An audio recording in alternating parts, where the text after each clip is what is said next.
E aí, você é aluno da primeira série do ensino médio. Eu sou o professor Fernando, estou aqui para uma aula de Sociologia. Hoje o tema é muito importante, são grupos sociais. E especificamente nessa aula você vai ver os seguintes assuntos: grupos primários e grupos secundários, agregados sociais, massa, público e multidão, redes de relacionamento, organizações sociais e burocracia.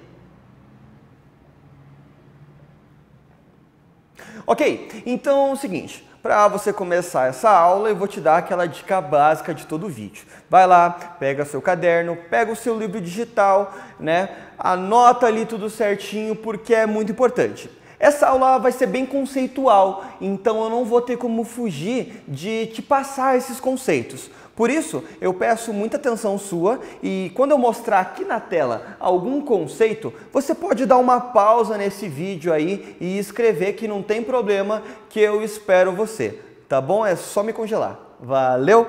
Grupos sociais. Todos nós estamos inseridos em um grupo social. A sociedade é composta por grupos, por quê? Porque pessoas têm interesses em comuns ou pessoas têm necessidades em comuns. E esses interesses e necessidades fazem com que essas pessoas se reúnam e acabam tendo comportamentos sociais semelhantes. Ok? Na aula de hoje, a gente vai falar sobre grupos primários e grupos secundários. Para você entender o que é um grupo primário e o que vem a ser um grupo secundário, eu vou colocar aqui na tela para você, ok? Então, olha, grupos primários. A sociologia propõe que a família é um grupo primário. Suas características são de contato frequente, laços emocionais, etc. Além da família, podemos observar que muitas vezes temos relações duradouras com outros grupos. Por exemplo, como é o caso de uma pessoa que foi criada numa creche ou abrigo. Ela não tem família, mas seu grupo primário é formado pelas pessoas da mesma creche e pelas funcionárias da instituição. Olha, para você guardar bem o que é grupo primário, é você pensar na longevidade em que tem o seu contato ou o contato de uma pessoa com esse grupo. Quando é muito longo, como por exemplo da família, tá? Aí até tem uma brincadeira que família a gente não troca, ou família a gente tem uma e é aquela lá. O que você pensa? Por quê? É a longevidade que vai instituir, tá, aquele grupo como primário ou não. Inclusive, o conceito de família ele é bem amplo na sociologia. Tá? Ele não vai além de pai e mãe ou na família como nuclear, como a gente chama. Por isso que a gente tem outros exemplos ali. Ficou claro isso para você? Tá. Agora eu vou falar sobre os grupos secundários. E para você conceituar bem certinho, eu quero que você acompanhe aí na sua apostila ou na sua tela aí. No grupo secundário, as pessoas também têm vínculos duradouros, mas em menor significado do que no grupo primário. São exemplos, colegas de trabalho, de escolas, da vizinhança. Normalmente, esse grupo tem uma duração limitada. Ó, veja só, primário é como se fosse ilimitado, ok? É na família, ok? Ligado por laços sanguíneos ou por a criação, conforme deu o exemplo ali.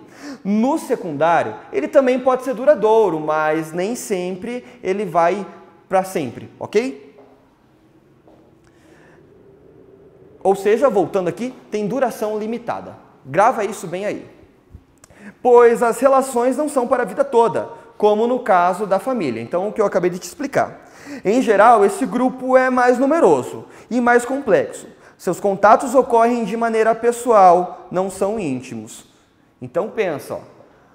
Grupos primários, duradouros.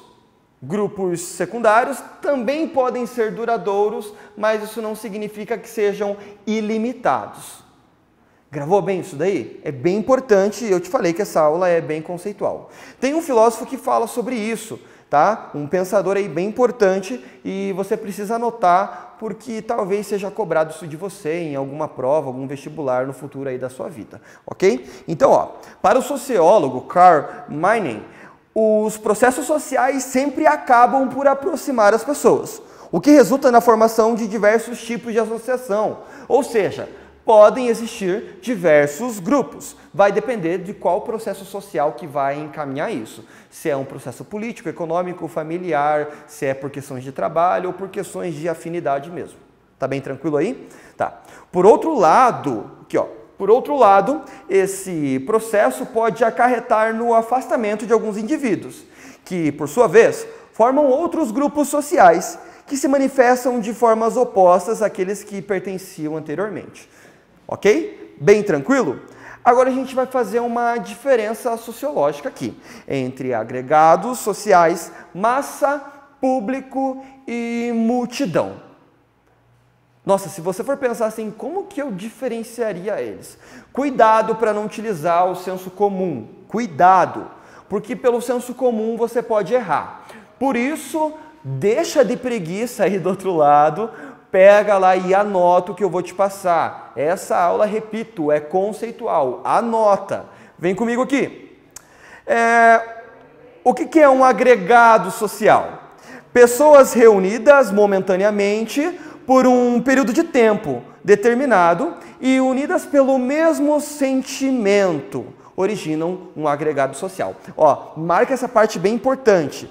Por um período de tempo determinado e unidas pelo mesmo sentimento,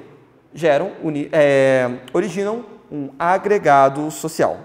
Essa forma de reunião social se caracteriza por não ter uma estrutura estável. Por que não é estável? Porque os sentimentos deles mudam. Ok? Você deve pensar em algumas coisas aí que você gostava antes e hoje você não gosta mais. Por isso que ser agregado social, ele não é ilimitado, como a gente estava falando lá no grupo primário. Ok? Tá.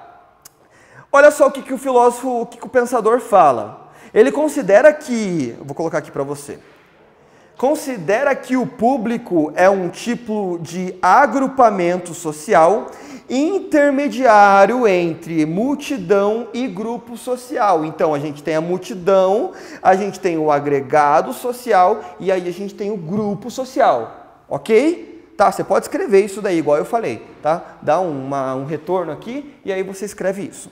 E uma multidão, o que vem a ser uma multidão? Aí você fala assim, professor, é um monte de gente. Calma, a gente tem uma definição melhor para isso, tá? Não vai escrever isso na sua prova, ok? Multidão pode ser vista em um desfile de escola de samba, em um funeral de alguma personalidade pública, um estádio de futebol ou em alguma manifestação religiosa. Olha, que por mais que sejam pessoas reunidas, igual você falou lá no começo, e tá certo, tem um objetivo, tem um sentimento, tem um intuito ali. Ou seja, um desfile de escola de samba, as pessoas que vão ali quando participam da escola de samba, elas vão no intuito do carnaval. O objetivo é o carnaval. Um funeral de uma personalidade pública é quando alguém é fã, admira alguém, então tem um sentimento ali. Um estádio de futebol é por conta dos seus times, que também envolve sentimento. Professora, então pode dizer que o sentimento está ligado à multidão? Sim, pode dizer, ok? Porque ele é a causa que acaba unindo pessoas diferentes por um único propósito, ok?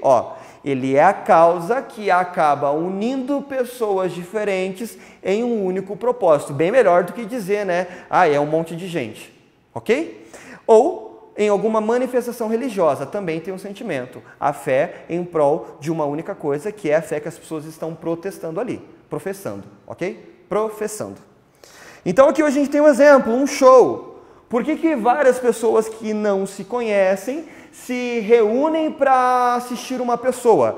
Por conta desse sentimento, por conta dessa empatia por aqueles que eles consideram como ídolos, ou porque apenas gostam da pessoa ou daquilo que ela realiza ali, ok? Então veja que para unir multidões tem que ter algum vínculo ali entre essas pessoas, tá? Ficou bem claro isso? Se não ficou, vou te dar mais um exemplo. A gente tem aqui os muçulmanos reunidos em Meca, na Arábia Saudita. Olha aqui que legal que a legenda coloca. Podemos apontar algumas características comuns nessa foto, nessa forma de agrupamento social, tá? Qual forma de agrupamento social? Multidões. Eu estou falando ainda sobre multidões, anota aí. Então, qual que é as características? Anonimato. Quando você está num show ou quando você está numa manifestação religiosa desse porte, você sabe o nome de todo mundo que está lá? Não sabe, ok? Objetivos comuns, ou seja, no show, assistir o artista ou artista. Na religião, professar a fé. E a proximidade física. Existe um contato físico, até porque você está numa multidão, você está ali na multidão, ou você está lá no show pulando, então existe um contato com outras pessoas, tá? Essas características aí que a gente pode colocar em uma multidão. Se seu professor perguntar quais são as características de uma multidão, olha, volta aqui, anota tudo isso, usa essa anotação, porque eu tenho certeza que vai dar boa para você, ok? E agora a massa. O que será que vem a ser a massa? Ah, professor, é massa de pão. Não, não é, tá? Ah, é massa. Não é. O que seria uma massa populacional? Olha só, pessoas que recebem, eu vou colocar aqui para você, pessoas que recebem algum tipo de informação de forma mais ou menos passiva, são chamadas em sociologia de massa.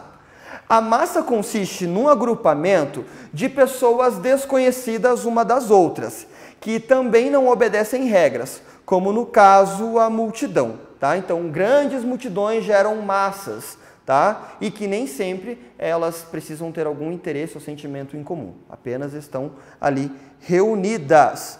Por exemplo, olha aqui que bacana. O público vai a um show que demora a começar, bate palmas quando ouve uma música que o agrada. Enfim, mostra seus sentimentos a partir de uma forma de manifestação. A massa, pelo contrário, recebe as informações e normalmente não manifesta seu descontentamento. Então, qual que é a diferença entre multidão e massa? O sentimento, ok? O sentimento em comum ali a respeito do que está acontecendo. Ufa, tranquilo? Guardou tudo isso? Bom, então o que seria uma sociedade de massa? A informação sociedade de massa é aquela que predomina a comunicação de massa. Televisão, propaganda, rádio, internet. Na sociedade do século XXI, a comunicação de massa emite sua mensagem para um número imenso de pessoas. E é um campo farto para os estudos sociológicos. Ok? Tá tranquilo? Então, grupos primários, grupos secundários, né? Vamos voltar aqui para eu te passar. Agregado social, público, multidão e massa. Quais são as redes de relacionamento entre essas pessoas? Hoje são várias, tá? Podem ser por conta do trabalho, podem ser por conta do cotidiano, pode ser por conta das interações digitais, como nós temos hoje. Então, é bem tranquilo essa parte aqui. Organizações sociais e burocracia. Organizações sociais e burocracia. Então, como que esses grupos sociais acabam se organizando? E qual é a burocracia para organizar essas sociedades, tá? Esses grupos dentro da sociedade? Então vamos lá. A primeira é a divisão do trabalho. Cada funcionário deve exercer, deixa eu colocar maior aqui para você. Cada funcionário deve exercer sua função de maneira especializada. Por um lado, esse aspecto garante eficiência no desempenho das funções, entretanto, sociólogos apontam um problema decorrente da divisão dos cargos, que é a fragmentação do trabalho.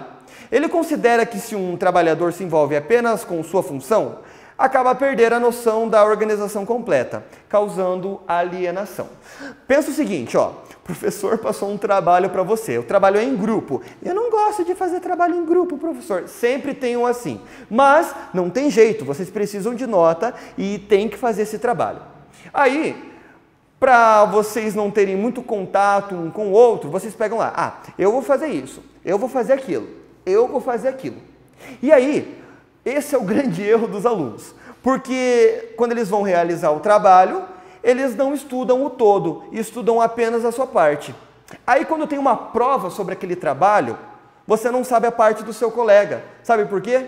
Porque segundo a sociologia, você se tornou alienado. Nossa, professor, então comece a mudar a forma que você faz o seu trabalho, para que você não se torne um alienado social, ok? Deu para entender agora o exemplo de alienação? Tá, vamos para frente. Hierarquia de autoridades. Aí vocês vão lá dividir o trabalho. E aí vocês acabam elencando quem que vai apresentar, quem que vai fazer isso, quem que vai fazer aquilo. E vocês colocam uma hierarquia, daquele mais importante ao menos importante. Deu para entender, então? Hierarquia de autoridades. No caso total dessa hierarquia, a máxima estaria no professor, que vai avaliar o seu trabalho. O outro seria daqueles que vocês consideram como líder do grupo. E assim sucessivamente. Ok? Regras escritas. Aí você pensa assim, para o seu trabalho não ter problema, vocês vão criar algumas regrinhas. Aí vocês criam essas regrinhas e colocam lá no WhatsApp de vocês. Regra 1, não escrever de caneta vermelha. Regra 2, não derrubar água no trabalho. Essas regras são as regras escritas que a gente fala aqui da burocratização da sociedade. Na nossa sociedade, as regras escritas estão presentes na Constituição, por exemplo. Ok? Impessoalidade. O atendimento deve ser impessoal, para não privilegiar ninguém, mas pode acarretar numa excessiva frieza, o que ocasiona o prejuízo à imagem da organização. E 5, a qualificação técnica. Para dar oportunidade a pessoas qualidades para a função, as organizações dão preferência a indivíduos que estudam para exercer seus cargos, excluindo dessa forma pessoas indicadas por parentesco ou amizade. Pensa lá no seu trabalho, tem que fazer um desenho lá na apresentação. Tem alguém no seu grupo que desenha melhor. Você não vai colocar outra pessoa para desenhar no lugar daquela apenas porque ela é seu parente. Então, aqui que vem a questão da qualificação, ok? E a gente tem a burocratização, que é o excesso de regras, ou o apego excessivo a elas, tornando as relações impessoais ao extremo, impondo limites e inflexibilizando nas relações. O excesso de burocracia leva à burocratização e acarreta em problemas de funcionamento nas organizações. As filas, os atrasos no atendimento são alguns desses problemas. Ok? Deu para entender um pouquinho mais sobre esses assuntos? Tá. Para você fixar esse conteúdo, eu vou te passar as atividades da página 34. Você pode realizar a atividade 1 e 2. Bom, eu espero que você tenha gostado dessa aula. Aprendido mais sobre os grupos sociais, eu sou o professor Fernando Scholz, agradeço sua atenção, até a próxima.